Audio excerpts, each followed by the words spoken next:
रोहतक हरियाणा के प्राचीन शहरों में से है। नवंबर 1966 से ही यह जिला वजूद में है। पवार राजा रोहतास के नाम पर इसका नाम रोहतक पड़ा।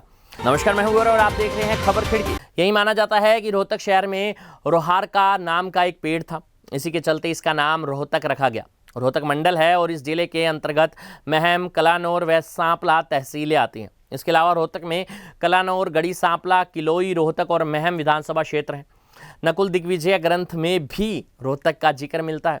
रोहतक को शिक्षा का हब भी माना जाता है। किसी ज़माने में महज एक सरकारी कॉलेज हरियाणा में था और वो रोहतक में ही था।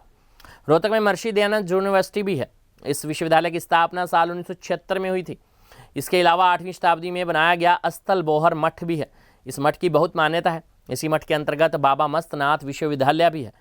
हरियाणा का पहला आकाशवाणी केंद्र भी साल 1976 में रोहतक में ही स्थापित किया गया। रोहतक में एक बहुत ही प्रसिद्ध चिड़ियाघर है, तो लाखन माजरा में ऐतिहासिक गुरुद्वारा साहिब भी है। वर्तमान रोहतक जिले का गठन तब शुरू हुआ 1824 में। रोहतक जिले में गोहाना, खारखोद, रोहतक, बेरी और महम भिवानी तहसील से मिलकर एक अलग इकाई के रूप में स्थापित किया गया। पंजाब से स्थानांतरण के बाद रोहतक जिले के आसपास मौजूद स्वरूप को ग्रहण करने से पहले कई बदलाव हुए। बहादुरगढ़ से पत्ती को सांपला तहसील में जोड़ा गया। नारनौल, कन्नड़ और दहरी के कुछ क्षेत्र झज्जर को पहली बार एक नए जिले के रूप में बनाया गया। 1884 में हिसार प्रभाग के उन्मूलन पर रोहतक जिला दिल्ली डिवीजन में स्थानांतरित कर दिया गया। इसमें 4 तहसीलें रोहतक, गोहाना, झज्जर और सांपला शामिल थे। अप्रैल 1910 में प्रशासनिक अर्थव्यवस्था के कारणों के लिए सांपला तहसील को समाप्त कर दिया गया था। इसके क्षेत्र को रोहतक और झज्जर तहसीलों के बीच विभाजित किया गया, जिसके दिल्ली के जिले से जुड़ा याद दिलाया था। जी हाँ, 1861 के बाद इसे रोहतक जिले में जोड़ा गया था। 1912 में पंजाब से दिल्ली क्षेत्र के पृथकीकरण पर रोहतक अंबाला डिवीजन से जुड़ा हुआ था। 1973 में महम उप तहसील को तहसील के रूप में अपग्रेड किया गया था।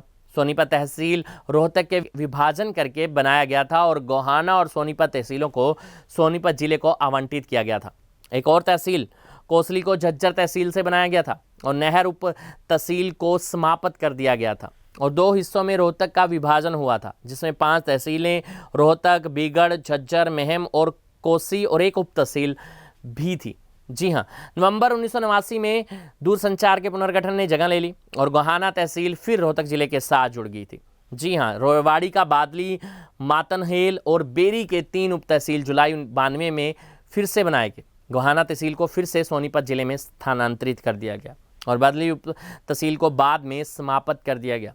जुलाई 1970 में झज्जर जिला रोहतक जिले के विभाजन को रोहतक और झज्जर जिले में विभाजित करने के बाद बनाया गया था और वर्तमान रोहतक जिले में रोहतक और महम तहसील शामिल है, जबकि झज्जर और बहादुरगढ़ तहसील झज्जर जिले में है। रोहतक जिला चारों तरफ से हरियाणा के ही 5 जिलों से घिरा हुआ है। ऐसा भी माना जाता है कि पहले रोहताकगढ़ कहलाने वाले रोहतक की स्थापना रोहतास नाम एक राजा द्वारा की गई थी। यहाँ 1140 में निर्मित दीनी मस्जिद है। रोहतक अनाज और कपास का प्रमुख बाजार है। यहाँ की औद्योगिक गतिविधियों में खाद्य उत्पाद, कपास की ओटाई, चीनी और बिजली के करघे पर बुनाई का काम उल्लेखनीय है। रोहतक में महर्षि दयानंद विश्वविद्यालय है, जिससे अनेक महाविद्यालयों में Jat hero memorial college, JB Ayurvedic college, IC college, Vysya college of engineer और गौड़ ब्राह्मण डिग्री कॉलेज व जाट कॉलेज व मस्तनाथ महाविद्यालय भी यहीं पर है। पंडित भगवत दयाल शर्मा स्वास्थ्य विश्वविद्यालय चिकित्सा शिक्षण में एक श्रेष्ठ संस्थान है। रोहतक को शैक्षणिक नगर के नाम से भी जाना जाता है। अगर हम प्रसिद्ध हस्तियों की बात करें तो किसानों के मसीहा सर छोटू राम रोहतक के रहने वाले थे। सर छोटू राम को भाखड़ा डैम की परियोजना शुरू करने के अलावा किसानों के हित में कदम उठाने के लिए आज भी याद किया जाता है। 2 बार हरियाणा के मुख्यमंत्री रहे भूपेंद्र सिंह हुड्डा भी रोहतक जिले के हैं।